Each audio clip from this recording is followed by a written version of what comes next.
いらっしゃいませ。ストローズスタッフ泉園です。今日は私の誕生日です。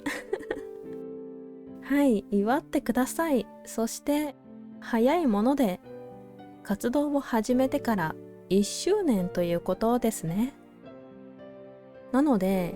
振り返り動画を投稿させてください。アーカイブを消した配信では話しているお話もあるのですが、動画として残しておいても良い気がするので、せっかくなら1月から振り返りますか。1月1本目の動画はおせちに関してなんですけど、ほぼ年末の記憶ですね。お菓子のおせちを注文しましたね。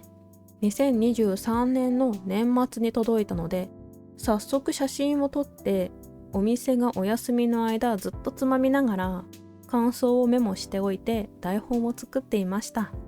確か公開が1月7日くらい、大晦日がね日曜日だったので仕方ないですね。年末年始にそのおせちを食べながらやっていたのがトーエムの動画編集。トーエムが年始最初のゲームだったと思うのだけど、プレイ自体は12月だったんですよね。クリスマスイブはキールバーグにいたかも。トーエムの編集を年末年始どれだけ進むのかなと思っていたら、編集箇所が多すぎて本当に進まなかった。びっくりしたプレイしている時間は相当楽しいんだけどね、編集時間はかけまくった気がする。実績解除の様子までがっつり撮影はしていたんだけど、そこまで動画にしなくていいかなと思って全部切っちゃった。実は全実績解除まで遊んでいて、それくらい楽しかったな。また物探しゲームもしたいですね。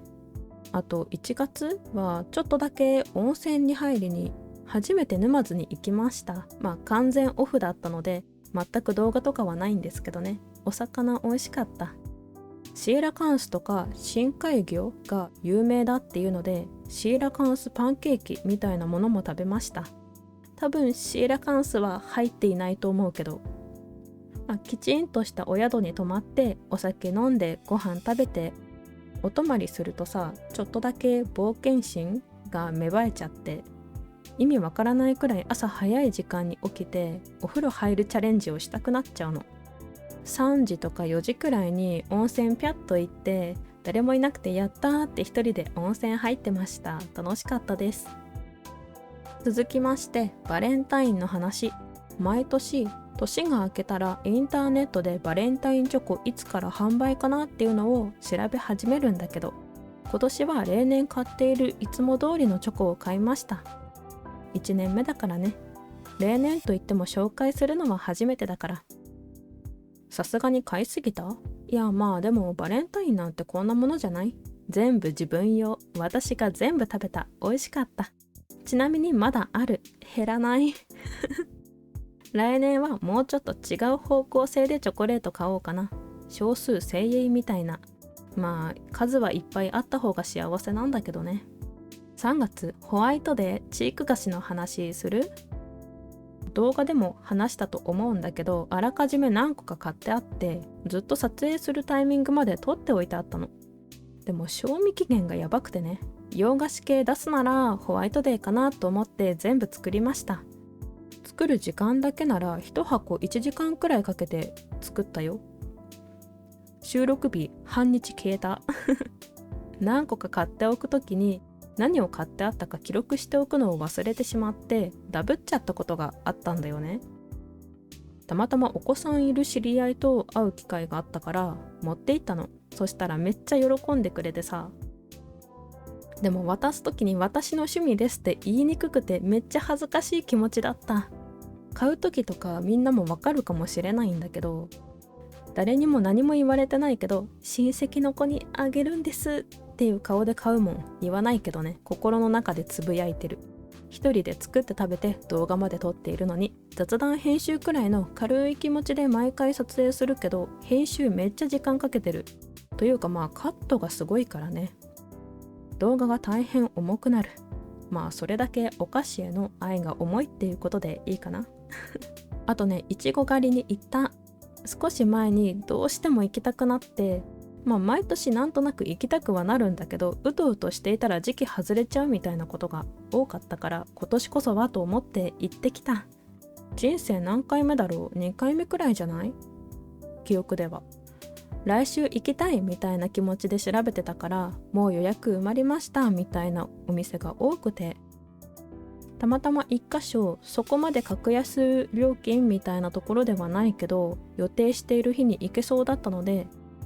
場所もギリ土地勘あるかなみたいな場所だったので、そこに行ってきました。数年単位で歩いていなかった場所を歩いて、森？林？みたいな雑木林みたいなところが全部戸建て住宅になってたからびっくりしちゃった。いちご狩りは美味しいより楽しいが勝つイベントだよね。さすがに家族連れとかカップルとかが多かったけど、全然一人でも楽しめた。和街道誠の事件簿の話をしよう。まだ見ていない、プレイしていない人はちょっとだけネタバレをするので、少しの間飛ばしていてね。1時間でクリアできるゲームですっていう感じで売られているのだけど、レビュー見る限り1時間台って書かれていたんだよね。私がプレイしたら倍かかるから、1作につき 2,3 時間くらい遊んでたかな。あんまり考察とか推理とか得意じゃないからどうなることかと思ったけど、私はすごく楽しかった。動画内でも言っている通り、あんまりヒント使わなかったせいで回収できていないセリフもあるとは思います。推理パートに入れるようになってもまだ会話できる NPC とかいたと思うし、その辺はみんな自分の目で確かめてみてほしいな。1、2作目に関しては和街道の生い立ちというか、おじいちゃんとの関係が中心だったので、実際に誰かと絡むっていうこと自体があんまりない話ではあった。和街道一家最強みたいな感じだよね。そこの土台があっての3、4作目、探偵事務所が積極的に絡んできて、人間同士の関係性が大好きなオタクとしては本当に嬉しかったし、面白かった。ちょっと語るんだけど、3作目の最後、プレイ当時私は気づいていなかったのだけど、大事な記憶が抜けちゃってたんだよねって安養寺が話をした後、あかねちゃんがちょっと拗ねてるところ可愛くない？私のことは覚えていましたねって、大事じゃないって思われたみたいな拗ね方してて、めっちゃ可愛かったよね。同じタイミングでほうれん草ですよってあかねちゃんに言われたのが悔しかったのか知らないけど、和街道に同じことを言った安養寺が意外と精神年齢低そうでよかった。4作目とか普通に安養寺に惚れるかと思ったもんね。一応夢女子気質も持ち合わせてはいるので大変嬉しかったですね。なんならあかねちゃん護衛してた時点で関係性中としては大歓喜。途中から安養寺と和街道がタッグ組み始めたの見て察したけど、そこのバディ関係みたいなのもいいよね。シリーズを通しての主要登場人物自体はそこまで多くないのが助かる。続編も作ってほしい気持ちは強いけど、毎回プレイヤーをいい意味で騙していくスタイル、構成が難しそう。ゲーム自体ドット絵で進んでいくのも利用しているから、アニメドラマでは得られない楽しみが得られる最高作品でした。語りたい人がいたら語りたいレベル。旅行の話するか。和街道の編集期間で銀山温泉に行ってきました。動画も出たよね。本当は食べまくる予定だったんだけど、なかなか難しかった。温泉は日帰り客用に開放しているみたいなお宿が何軒かあったんだけど、行った日は宿泊のお客さんでいっぱいだったみたいで、日帰り客は今日はダメですって張り紙しているところが多かったんだよね。日帰りでも誰でも入っていい温泉があるんだけど、そこには人が集まっていてとてもじゃないけどゆっくりは入れないなと思ってスーパー銭湯に行きました。完全に地元民向けみたいな感じだったけど、私は大好きなんだよね。もう何も考えずに露天風呂でのんびり浸かって、室内風呂はすぐバテちゃって苦手だから、雪が残る寒さを感じながら入る露天風呂が最高なんだよね。そのお風呂屋さん、お土産も買えるところで玉こんにゃく買ってきた。美味しいよね。家の近くでも買えるけど、食べ物に関しても本当にいろいろあってお泊まりのお客さん限定ですとか臨時休業ですみたいなお店が多くて、ギリギリアイスとカレーパン食べたみたいな感じ。あとこれは時期が悪かったんだけど、本当はハイキングコースもあるんだよね。雪が積もっているので入っちゃダメだよって規制線引かれてたんだけど、夏に行ったらもうちょっと滝も近くに寄って撮影ができたんじゃないかなと思います。今回に関しては交通費が格安だったので、こんな日帰りもありかな。全てにおいて私のタイミングが悪かった。誰かと一緒に行っていたら予定変更って大変だけど、一人なら気兼ねなく歩けるからね。一人旅はこれからも積極的にしていきたいと思います。実は和街道だけで4月末までかかることは計算していたので、あれやこれやで1年記念が迫っていたんですよね。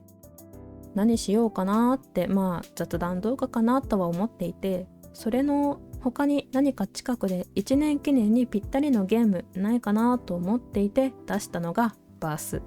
初期の頃動画にしていたランドロード・オブ・ザ・ウッズの開発者さんの出した作品ではあるんだけど、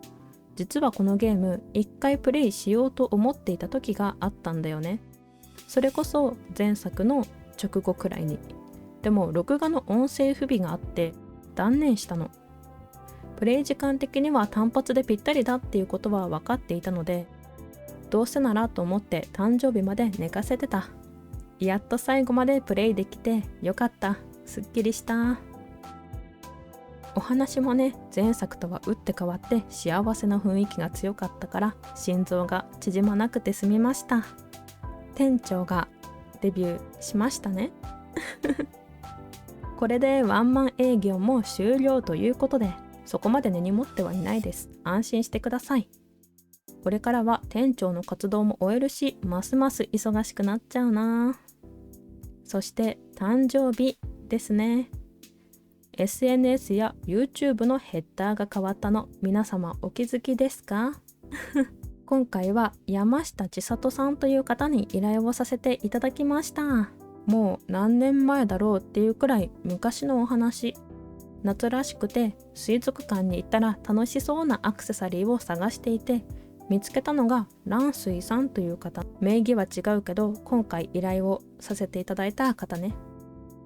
繊細でシャランとキラキラっとしたクラゲのアクセサリーがすごく綺麗だったので、ピアスを1点お迎えしたの。ハンドメイドのお店を出している人って作品だけでなく梱包の仕方とかメッセージカードとか独自の世界観を見せてくれる方が多いのだけど、蘭水さんのピアスを買った時はお手紙に女性の横顔とクラゲが描かれていたんだよね。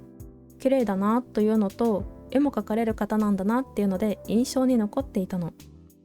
その後調べたら画家さんもされている方だったということですね。去年の夏くらいに個展も開催されまして、あまり絵には私詳しくないんだけど、めっちゃ綺麗で、絵ってこんなに立体的なんだとか、写真で見るよりキラキラが増して見えて、もともと好きだった世界が実はもっと素敵だったってことを知ったのね。それで描いてもらえないかなって思っちゃった。私は海で暮らしていないし、カフェとか自宅でコーヒーするくらいしかしていないけどね。もしよければ蘭水さんのアクセサリーをつけた私を描いていただけませんかって声かけをしたの。人生で一番無理なお願いをしてるんじゃないかって思ったけど、たくさん相談して店長にもね許可取って無事お迎えしました。私の方ではヘッダーで使う以外には特に公表するつもりはないのだけど、原画はねこうやって額に入れて飾っているので、いつでも山下さんの描く私が見れるっていうわけ。これは自慢ね。さて振り返りもこのくらいにしておきましょう。カフェでのお仕事や動画編集に追われて、今年は誕生日ケーキとホットコーヒーを用意するだけで精一杯でしたが、ここまで継続して不定期動画を公開し続けることができたのも、見てくださる皆様がいてこそです。本当にありがとうございます。今後触れてみたいこと、体験してみたいことにちょっとずつ手を出しながらのんびり活動いたしますので、応援してくださると嬉しいです。ご視聴いただきありがとうございました。またのご来店をお待ちしております。バイバイ。ハッピーバースデー。イェイイェイ。